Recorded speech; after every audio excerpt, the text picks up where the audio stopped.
నమస్తే ఫ్రెండ్స్, నేను మీ Shravani Harsha. Welcome back to our channel. ఇవాళ మన కథ ప్రతీకారం. కథని చివరి వరకు వినండి. నచ్చితే కనుక ఖచ్చితంగా తప్పకుండా ఒక్క లైక్ చేయండి. ఈ కథ పైన మీ విలువైన స్పందనని కామెంట్ రూపంలో మాకు తెలియజేయండి. కొత్తవారు ఎవరైనా చూస్తున్నట్లయితే మన ఛానల్ని సబ్స్క్రైబ్ చేసుకోండి. రూపకి పెళ్ళయ్యి 5 సంవత్సరాలు అవుతుంది. ఈ 5 సంవత్సరాల నుంచి రూప, తన భర్త, వీళ్ళిద్దరితో పాటు అత్తగారు కూడా పిల్లల కోసం ఎదురు చూస్తూ ఉన్నారు. మొదటి 2 సంవత్సరాలు వదిలేసిన ఆ తర్వాత నుంచి హాస్పిటల్లో టెస్టులు చేయించుకోవడం, ట్రీట్మెంట్ తీసుకోవడం కూడా చేస్తున్నారు వాళ్ళు. కానీ రూపకి 5 ఏళ్లైనా పిల్లలు పుట్టలేదు. పిల్లల కోసం గుడులు, గోపురాలు కూడా తిరగడం మొదలు పెట్టారు. కానీ ఎలాంటి ఉపయోగమూ లేదు. కానీ ఒకరోజు రూప ఒక ఆయిల్ గురించి తెలుసుకున్నప్పుడు ఒక్కసారిగా షాక్ అయిపోయింది. తను కిటికీ కర్టెన్ తీసి కిటికీలోంచి బయటకు చూస్తూ ఉన్నప్పుడు రోడ్డు మీద నూనె అమ్మే వ్యక్తి నూనెను కొనమని అందరినీ పిలుస్తూ ఉన్నాడు. నూనె అమ్ముకోవడం కోసం తను చెప్పే మాటలు వింటూ ఉంటే రూపకి ఆశ్చర్యంగా అనిపించింది. తనకి నవ్వు కూడా వచ్చింది.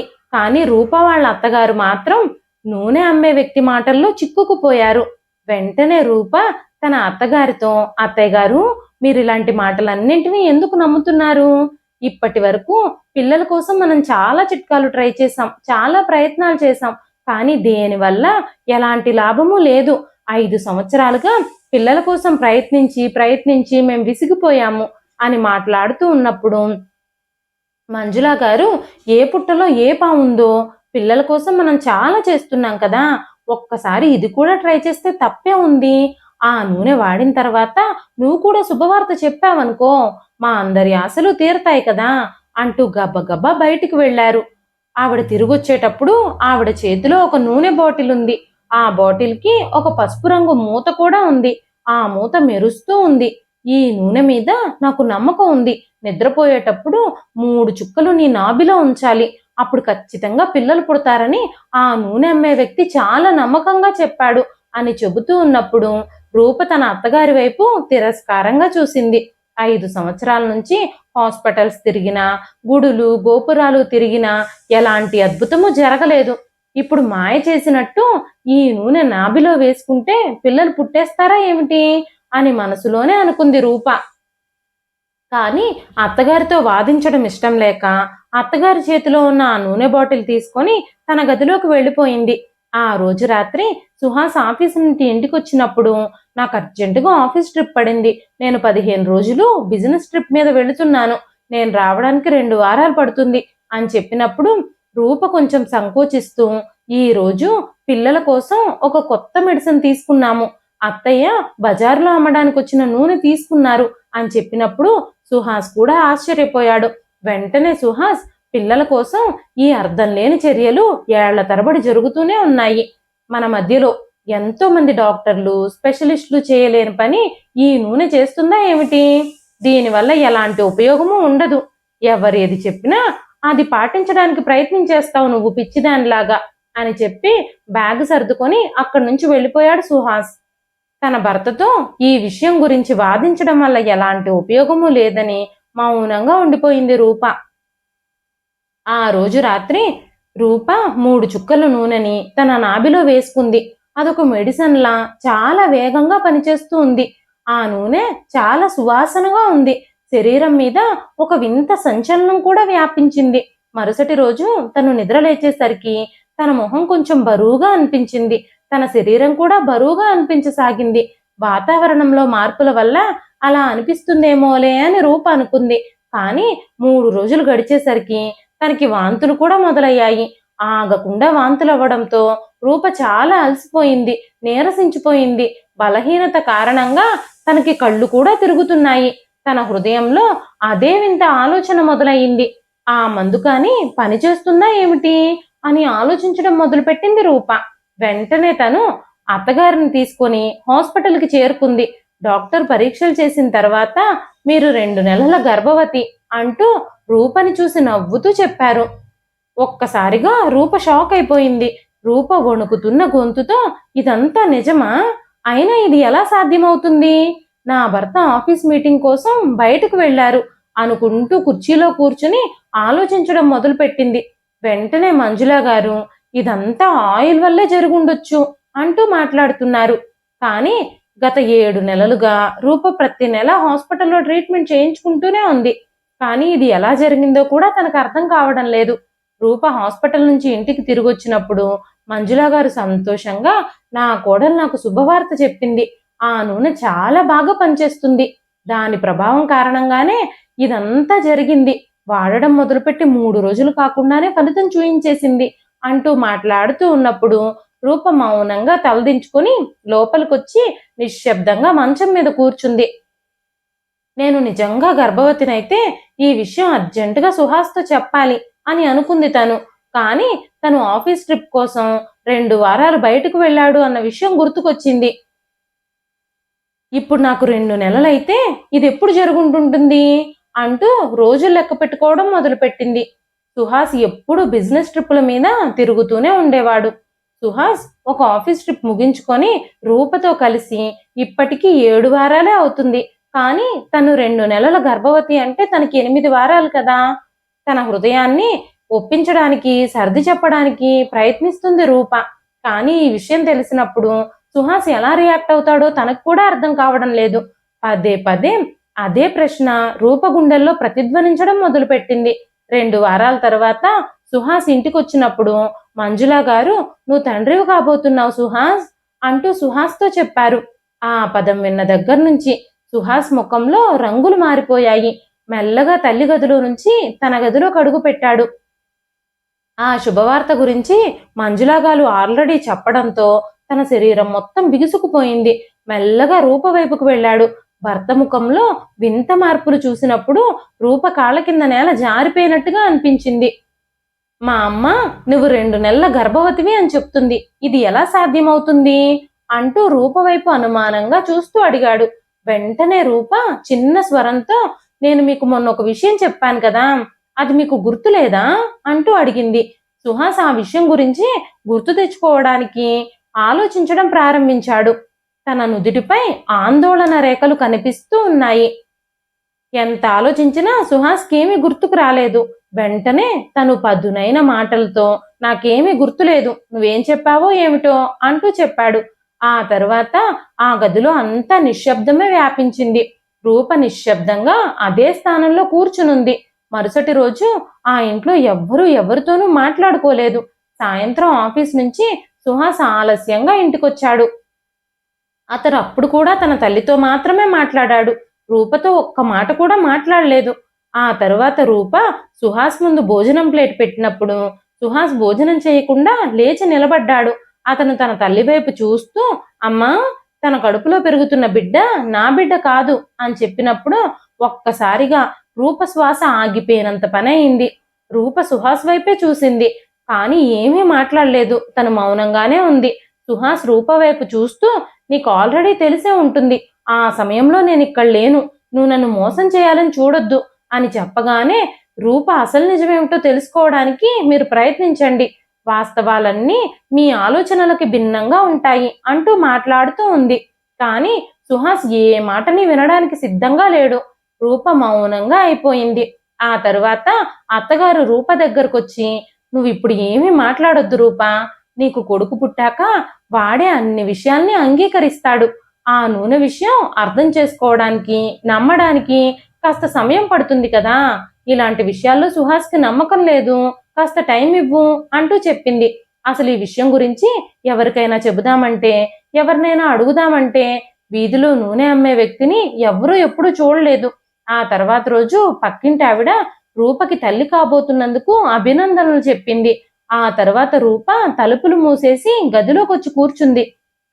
అల్మారాలో కింద అరలో పెట్టిన ఆ నూనె సీసాను బయటకు తీసింది. దాని మీద రాసున్నది చదవడానికి ప్రయత్నించింది. చాలాసేపు ఆ పేపర్నే చూస్తూ ఉండిపోయింది. అసలేం జరుగుతుందో రూపకు కూడా అర్థం కాలేదు.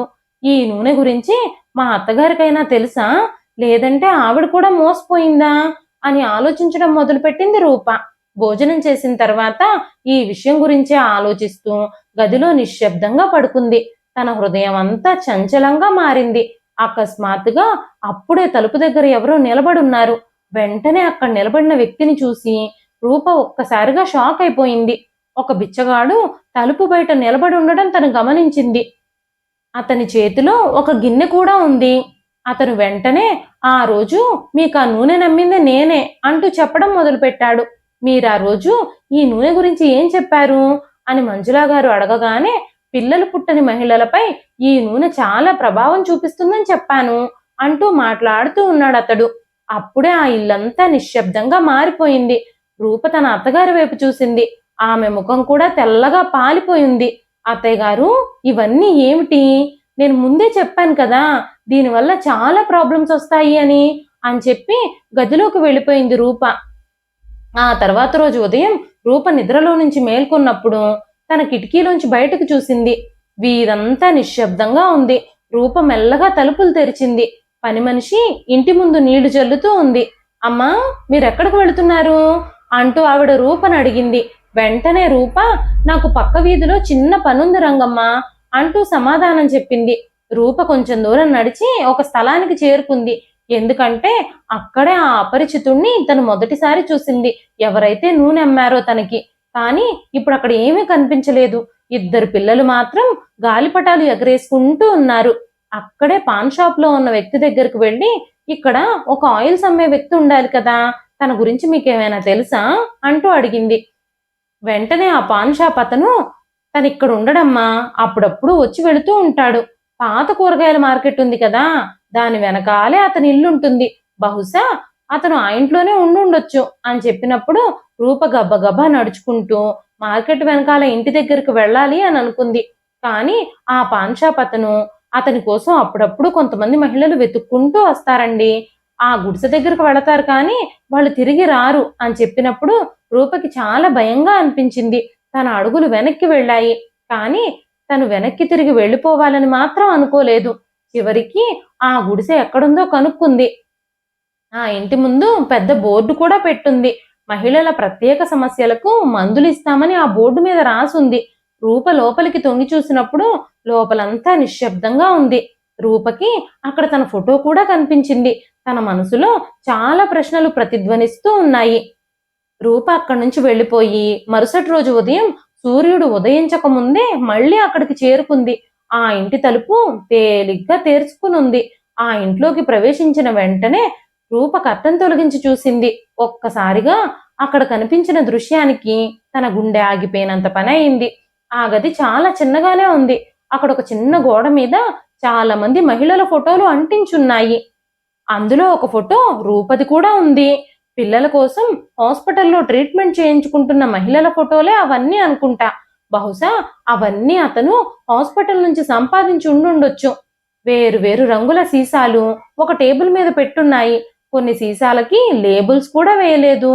ఒక అల్మారాలో పెద్ద బ్యాగ్ కూడా ఉంది. అప్పుడే రూపకి ఒక గొంతు వినిపించింది. వెంటనే తను తలుపు వైపు తిరిగి చూసింది. కానీ తలుపు మూసుకుపోయి ఉంది. కానీ రూప అస్సలు భయపడలేదు. రూప ఆ వ్యక్తితో మాట్లాడుతూ, నా ఫోటో ఇక్కడెందుకుంది, అసలు మీరు ఏం చేస్తున్నారు ఇక్కడ అంటూ కఠినమైన మాటలతో అడిగింది.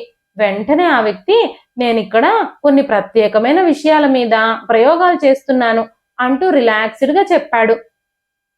ఇదేమీ మాయాజాలం కాదు. మీకిచ్చింది ఒక ప్రత్యేకమైన మందు. చాలా మంది మహిళల మీద ప్రయోగిస్తే మీ విషయంలో మాత్రమే మంచి ఫలితం వచ్చింది అని చెప్పగానే రూప గట్టిగా అరుస్తూ, మీరు నా జీవితాన్ని నాశనం చేసేశారు. నా జీవితాన్ని నాశనం చేసే హక్కు మీకెవరిచ్చారు అంటూ మాట్లాడుతూ ఉంది. వెంటనే ఆ వ్యక్తి, నేను మీ జీవితాన్ని నాశనం చేయలేదు. నేను మిమ్మల్ని తల్లిగా చేశానంతే. నా ప్రయోగం విజయం సాధించింది. మీరు సాధారణ మహిళ కాదు. ఆ మెడిసిన్ కి మీ శరీరం చాలా బాగా రియాక్ట్ అయ్యింది. నువ్వు ప్రత్యేకమైన డిఎన్ఏ ఉన్న అమ్మాయివి. ఈ ఆయిల్ అలాంటి వ్యక్తుల్ని మాత్రమే చాలా తేలిగ్గా ప్రభావితం చేస్తుంది అని చెప్పినప్పుడు రూప కోపంగా, నువ్వు ఇలాంటి ప్రయోగం నా మీద చేయడానికి నీకెవరు అనుమతిచ్చారు? నేను వెంటనే నీ మీద పోలీస్ కంప్లైంట్ ఇస్తాను అంటూ గట్టిగా అరుస్తూ చెప్పింది. వెంటనే ఆ వ్యక్తి, నువ్వు ఇక్కడ నుంచి బయటకు వెళితే కదా నువ్వు పోలీస్ కంప్లైంట్ ఇవ్వగలిగేది. అయినా నీ గర్భంలో ఒక పిల్లవాడు సజీవంగా ఉన్నాడు. అదే నా ప్రయోగానికి సాక్ష్యం అని చెబుతూ ఉన్నప్పుడు, ఇది ప్రారంభం మాత్రమే, ఇది అంతం కాదు అంటూ రూప ఆ తలుపును గట్టిగా నెట్టింది. తలుపు గుళ్ళెం విరిగిపోయింది. రూప అక్కడి నుంచి పారిపోతూ వెనక్కి తిరిగి చూస్తూ రోడ్డు వైపుగా పరిగెత్తుకుంటూ వెళ్ళింది. రోడ్డు మీదకు వెళ్ళి తను కొంచెం రిలాక్స్డ్గా ఊపిరి తీసుకుంది. ముందంతా చీకటుంది, కానీ తన హృదయంలో ఒక విషయం తిరుగుతూ ఉంది. ఇప్పుడు నేను మౌనంగా ఉండకూడదు అంటూ వేగంగా రోడ్డు మీద పరిగెత్తుతూ తనలో తానే మాట్లాడుకుంటూ ఉంది రూప. తన గొంతు తన మనసులోనే ప్రతిధ్వనిస్తూ ఉంది. నేరుగా నడుస్తూ తను బస్ స్టాప్కి చేరుకుంది. అక్కడ తను ఒక రిక్షా ఎక్కి హాస్పిటల్కి చేరుకుంది. ఆ నూనె బాటిల్ తన బ్యాగులోనే ఉంది.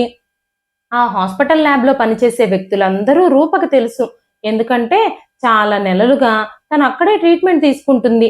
వెంటనే రూప అక్కడికి వెళ్ళి ఈ మెడిసిన్ గురించి నాకు ఒక పూర్తి నివేదిక కావాలి అని అడిగినప్పుడు ఆ ల్యాబ్ టెక్నీషియను ఇది హార్మోన్ మెడిసిన్, దీని గురించి తెలుసుకోవడం చాలా కష్టం అని చెప్పాడు. వెంటనే రూప ఈ మందు స్త్రీ శరీరంలో ఏం పని చేస్తుంది నాకు తెలుసుకోవాలి అని చెప్పింది.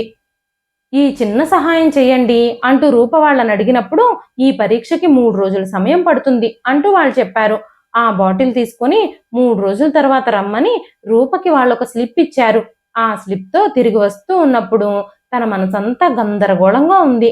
ఇంటికి వెళ్ళేసరికి తలుపు తీసే ఉంది. ప్రాంగణంలో అత్తగారు మొక్కలకి నీళ్లు పోస్తూ ఉన్నారు. నేరుగా రూప తన అత్తగారి దగ్గరకు వెళ్ళి ఈ విషయం అంతా చెప్పింది. అప్పుడు మంజులా గారు తల దించుకున్నారు.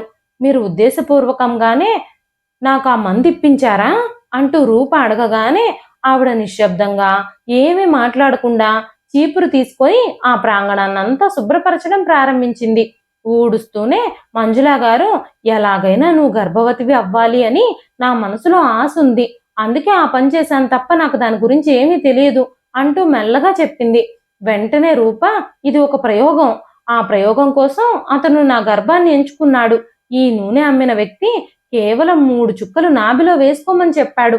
దీనివల్ల ఏం జరుగుతుందిలే అని నేను అనుకున్నాను, కానీ ఇలా జరుగుతుందని నేను అస్సలు ఊహించలేదు. కానీ ఏం జరిగిందో ఏమిటో దీని వెనుక ఎవరున్నారో నేను ఖచ్చితంగా తెలుసుకుంటాను అంటూ రూప గదిలోకి వెళ్ళిపోయింది. ఆ రోజు రాత్రి తన భర్త సుహాస్ ఇంటికొచ్చాడు.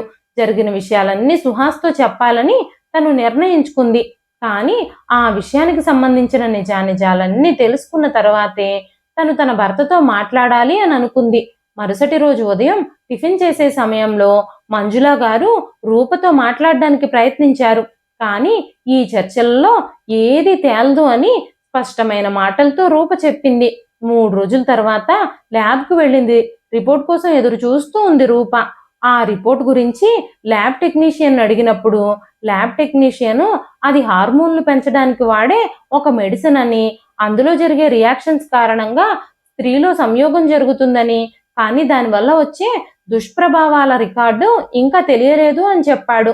వెంటనే రూప ఆ రిపోర్ట్ తీసుకొని ఆ వ్యక్తికి కృతజ్ఞతలు చెప్పి అక్కడి నుంచి బయటకు వచ్చేసింది. ఇంటికి రాగానే ఆ రిపోర్ట్ని అత్తగారి చేతిలో పెట్టింది.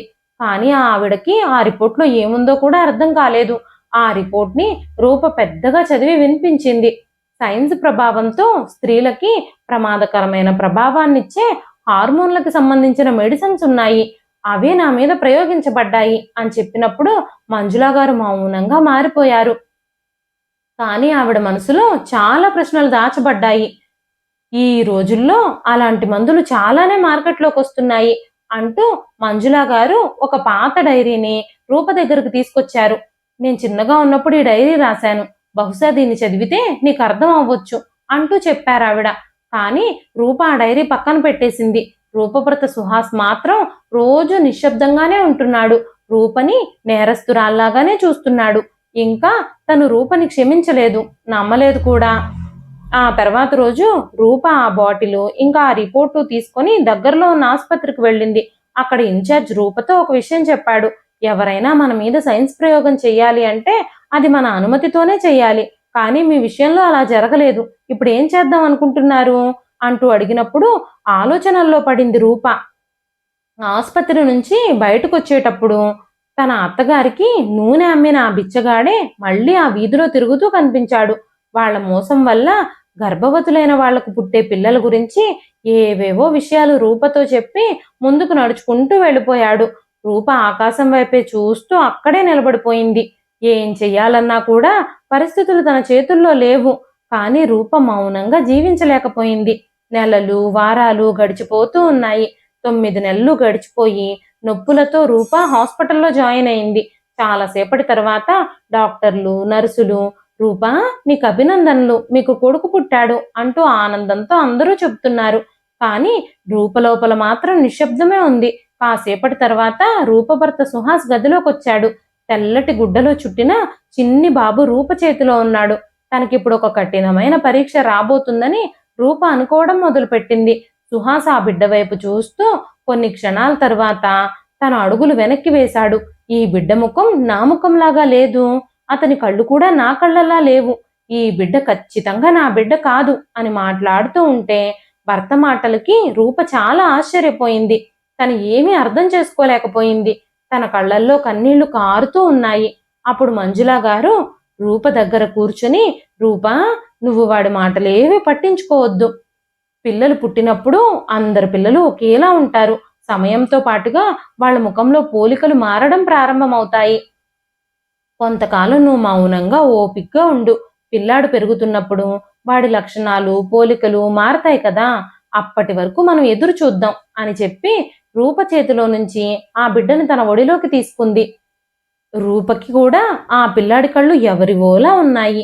జుట్టు కూడా రింగులు రింగులుగా ఉంది. 2 వారాల పాటు ఆ పిల్లాడిని చూడ్డానికి ఎవ్వరికీ అనుమతించలేదు వాళ్ళు.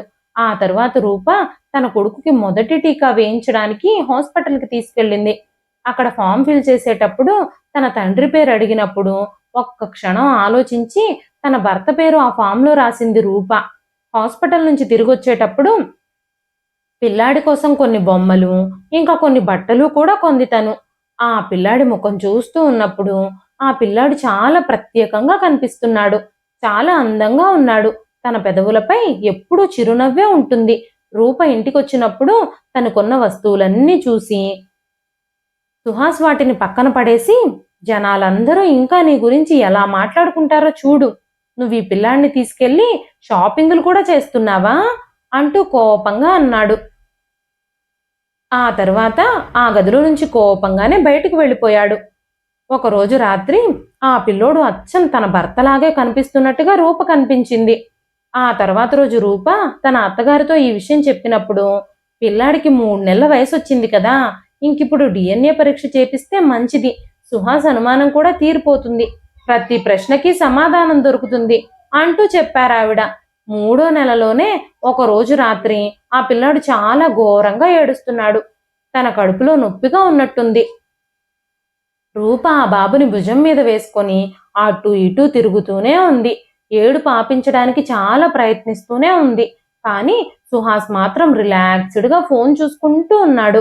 కాసేపటి తర్వాత, చాలాసేపటి నుంచి ఆ పిల్లాడిని భుజాల మీదే వేసుకుని తిరుగుతూనే ఉన్నావు, నువ్వు అలసిపోవడం లేదా అంటూ సుహాస్ రూపని అడిగినప్పుడు రూప తేలికపాటి స్వరంతో, తల్లిగా ఉండడం అంత సులభమైన విషయం ఏమీ కాదు, ఒక బిడ్డకి తల్లవ్వాలంటే ఆడది ఎంతో కష్టపడాల్సి వస్తుంది, అంతేకాకుండా ఆ బిడ్డని పెంచడానికి అమ్మగా అంతకంటే ఎక్కువ కష్టాలు పడాలి, కట్టుకున్న భార్యని అవమానిస్తూ కన్నబిడ్డ పుట్టుకని అనుమానిస్తున్నారు మీరు, అలాంటి మీకు తల్లి విలువ ఎలా తెలుస్తుంది అంటూ మాట్లాడింది.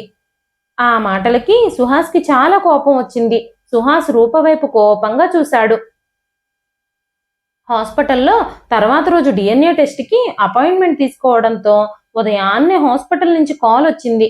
అపాయింట్మెంట్ టైం చెప్పినప్పుడు రూప తన భర్తతో మనం DNA టెస్ట్ కోసం హాస్పిటల్కి వెళ్ళాలి అని చెప్పింది. సుహాస్ మౌనంగా కారు తీశాడు. కారులో కూడా సుహాస్ ఒక్క మాట కూడా మాట్లాడలేదు. శాంపిల్స్ ఇచ్చిన తర్వాత టెస్ట్ రిపోర్ట్ రావడానికి టైం పడుతుంది అని ల్యాబ్ టెక్నీషియన్ చెప్పడంతో ఇంటికి తిరిగి రావడానికి కారులోనే బయలుదేరారు వాళ్ళు ముగ్గురు. దారిలోనే సుజాత ఆంటీ కారాపి, మీకు కొడుకు పుట్టాడని విన్నాను అంటూ ఆ పిల్లాడి మొహం చూస్తూ, ఈ పిల్లాడు అచ్చం మా సుహాస్లానే ఉన్నాడు, వీడికి అన్ని నాన్న పోలికలే వచ్చాయి అని చెప్పినప్పుడు, చిన్నప్పుడు మా సుహాస్ కూడా ఇలాగే ఉండేవాడు అంటూ మాట్లాడుతూ ఉందావిడ. ఒక్కసారిగా రూప సుహాస్ ముఖంలోకి చూసింది. సుహాస్ ఏ భావము లేకుండా అలాగే కూర్చునున్నాడు. ఆ తర్వాత వాళ్ళు తిరిగి ఇంటికి వచ్చేశారు. తర్వాత రోజు రిపోర్ట్స్ రెడీగా ఉన్నాయని చెప్పి హాస్పిటల్ నుంచి ఫోన్ వచ్చింది. సుహాస్ని హాస్పిటల్కి వెళదాం రమ్మని రూప అడిగినప్పుడు, నువ్వు వెళ్ళి రిపోర్ట్స్ తీసుకో, నాకు ఖాళీ లేదు అంటూ చెప్పేశాడు సుహాస్.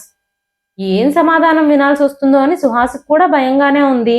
రూప బాబుని తీసుకొని హాస్పిటల్కి బయలుదేరింది.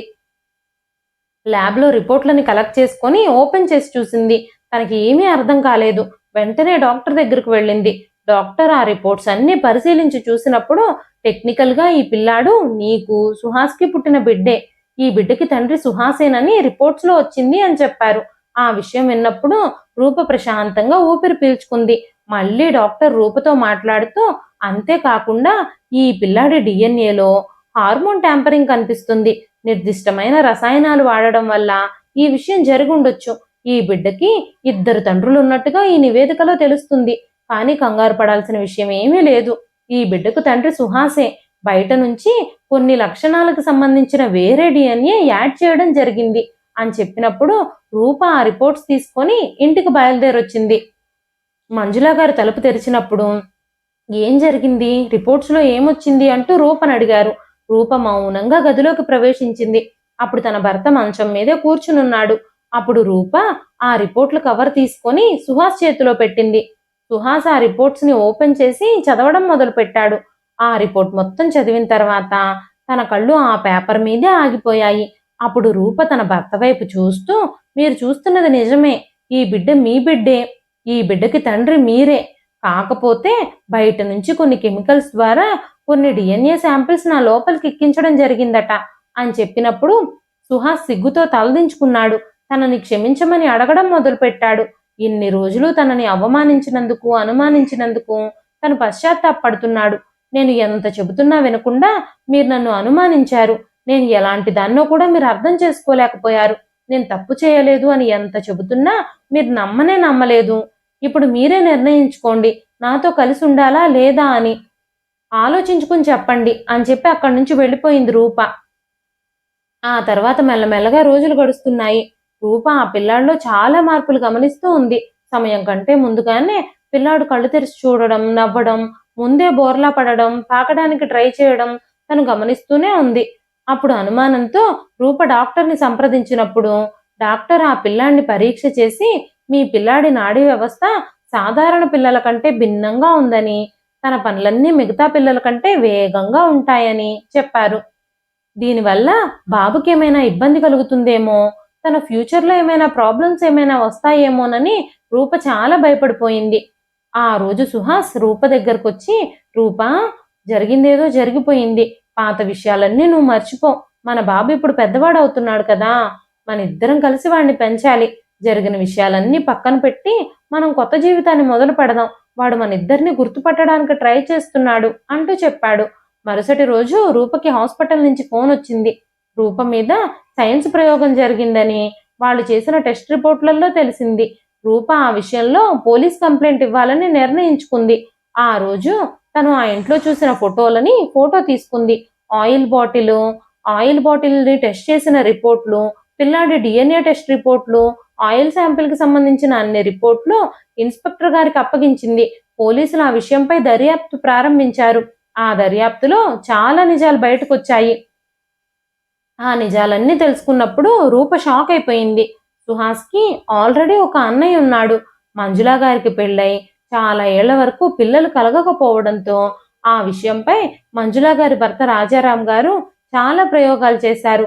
ఆ ప్రయోగాల కోసం తన భార్యని కాకుండా వేరే వ్యక్తిని ఆయన వాడుకోవాలి అని అనుకున్నారు. తను తయారు చేసిన డిఎన్ఏని వేరే అమ్మాయి గర్భంలోకి ప్రవేశపెట్టారు. బిడ్డని కన్న తర్వాత ఆ అమ్మాయి కొన్ని అనారోగ్య కారణాల వల్ల చనిపోయింది. ఆ పిల్లాన్ని కొంతకాలం మంజుల గారే పెంచారు. 10 సంవత్సరాల వయసులో తన మానసిక పరిస్థితి బాగోలేదని వైద్యం కోసం తనని పిచ్చాసుపత్రికి పంపించారు. ఆ తర్వాత ఆ పిల్లోడు చనిపోయాడు అని అక్కడ వైద్యులు చెప్పారు.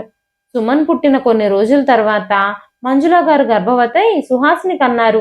సుమన్ రాజారాం గారి ప్రయోగాల వల్ల పుట్టినందువల్ల తను అబ్నార్మల్గా ఉండేవాడు. తను చనిపోయాడు అనేది అబద్ధం. హాస్పిటల్ నుంచి తప్పించుకుని పారిపోయి సైన్స్ ప్రయోగాలు చేస్తూ ఉండేవాడు. ఈ విషయంలో తనకి రాజారాం గారు బ్రతికున్నంత కాలం సహాయం చేస్తూనే వచ్చారు. కానీ ఆ విషయం ఎవ్వరికీ తెలియదు, పోలీసులు ఇప్పుడు బయట పెట్టేదాకా. పోలీసుల దర్యాప్తులో ఈ విషయాలన్నీ వెల్లడయ్యాయి. రాజారాం గారు ఏ విధంగా అయితే పిల్లల కోసం ప్రయోగాలు చేశారో సుమన్ కూడా అదే విధంగా పిల్లల కోసం ప్రయోగాలు చేస్తూ ఉన్నాడు.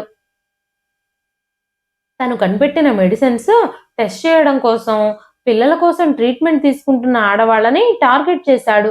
తను కనిపెట్టిన మందు ఆ ఆడవాళ్లకు చేరేలా ప్లాన్ చేశాడు. ఆ ప్రాసెస్లోనే నూనె అమ్మే వ్యక్తి ద్వారా ఆ మందు రూప దాకా చేరుకుంది.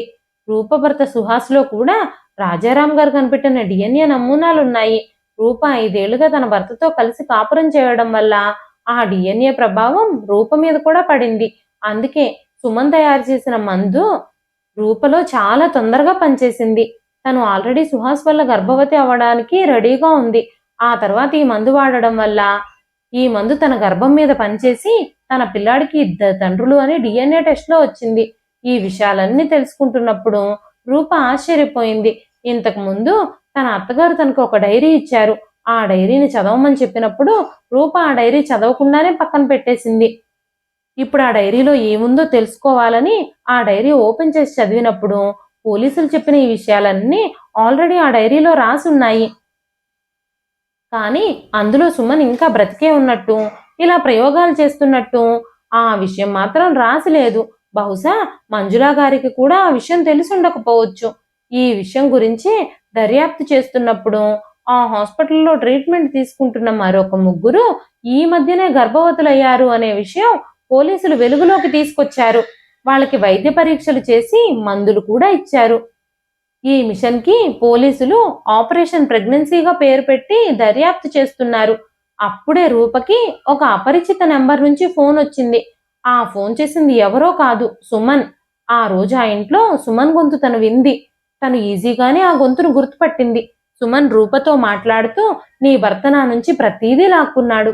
తను ఈ లోకంలోకి అడుగు పెట్టే వరకు మంజులా గారు నాకు తల్లిలాగానే ఉన్నారు.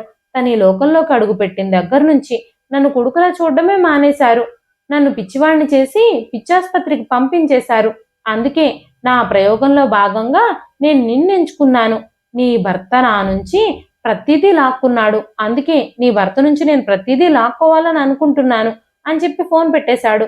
ఆ ఫోన్ కాల్ గురించి రూప పోలీసులతో చెప్పినప్పుడు ఆ ఫోన్ కాల్ ఎక్కడి నుంచి వచ్చిందో ఆ లొకేషన్ ట్రేస్ చేసి పోలీసులు అక్కడికి వెళ్ళినప్పుడు అక్కడ పగిలిపోయిన ఫోను, కాలిపోయిన డైరీలోని పేపర్లు కనిపించాయి. నా బాల్యాన్ని నా నుంచి లాక్కున్న ప్రతి ఒక్కరి మీద నేను పగ తీర్చుకుంటాను అని అక్కడ గోడల మీద రాసుంది. ఈ విషయాలన్నీ ఆలోచించుకుంటూనే ఆ రోజు నిద్రపోయింది రూప. ఉదయాన్నే లేవగానే అలవాటుగా ఉయ్యాల వైపు చూసింది. ఉయ్యాల్లో పిల్లాడు లేడు. అత్తయ్య గారు ఏమన్నా ఆడించడానికి బయటకు తీసుకెళ్లారేమోనని పరిగెత్తుకుంటూ బయటకు వెళ్ళింది. మంజులా గారి దగ్గర కూడా పిల్లాడు లేడు. ఇల్లంతా వెతికారిద్దరు. ఎక్కడా ఆ పిల్లాడు కనిపించలేదు.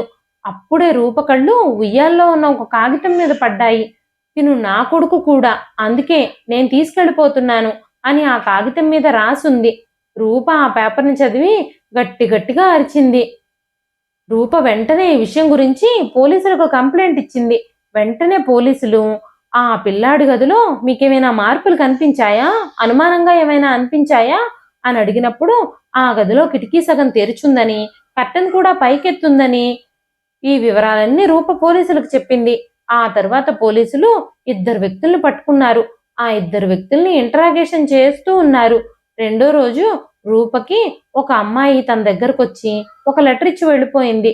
ఆ లెటర్లో ఉన్న అడ్రస్కి రూప తన అత్తగారు భర్త చేరుకున్నప్పుడు ఆ ప్లేస్లో మూలల్లో ఒక గది ఉంది. ఆ గదిలో ఒక మహిళ దగ్గర రూప కొడుకు ఆడుకుంటూ కనిపించాడు. పరిగెత్తుకుంటూ రూప ఆ పిల్లాడిని దగ్గరికి తీసుకుంది. వెంటనే ఆ అమ్మాయి, ఒక వ్యక్తి ఈ బాబుని మాకు అప్పచెప్పి వాళ్ళమ్మ మీ దగ్గరకు వస్తుంది, అప్పుడు తిరిగి ఇచ్చేయమని చెప్పి వెళ్లారు. 3 రోజుల నుంచి నేను మీకోసమే ఎదురు చూస్తూ ఉన్నాను అంటూ చెప్పింది. రూప గబ్బగబ్బా ఆ పిల్లాడిని భుజం మీద వేసుకుని కన్నీళ్లు పెట్టుకోవడం మొదలుపెట్టింది.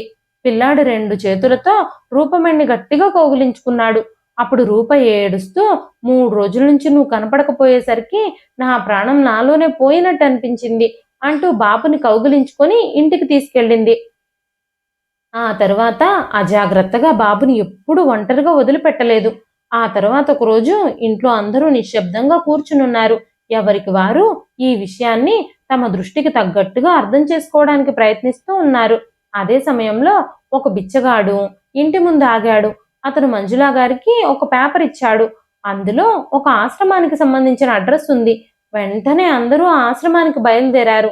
అక్కడ వాళ్ళు చెప్పిన గదిలో చూసినప్పుడు ఆ దృశ్యం చూసి అందరూ ఒక్కసారిగా షాక్ అయిపోయారు.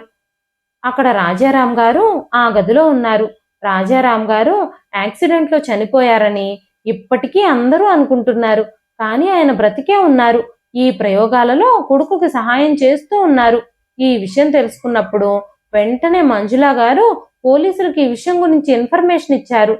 రాజారాం గారు చేసిన ప్రయోగాల్ని ప్రభుత్వం గుర్తించకపోవడంతో ఆయన మానసిక పరిస్థితి కూడా సరిగ్గా లేక కొడుకును అడ్డం పెట్టుకొని ఇలాంటి పనులు చేస్తున్నాడు.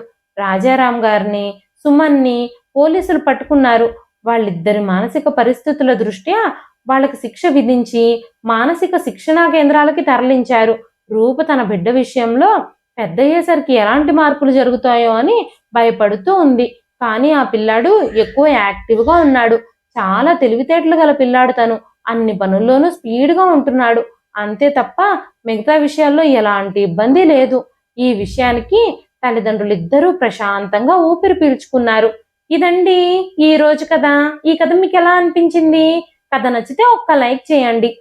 ఈ కథ పైన మీ విలువైన స్పందనని కామెంట్ రూపంలో మాకు తెలియజేయండి. మరెన్నో ఇలాంటి ఇంట్రెస్టింగ్ కథల కోసం మన ఛానల్ని సబ్స్క్రైబ్ చేసుకోండి.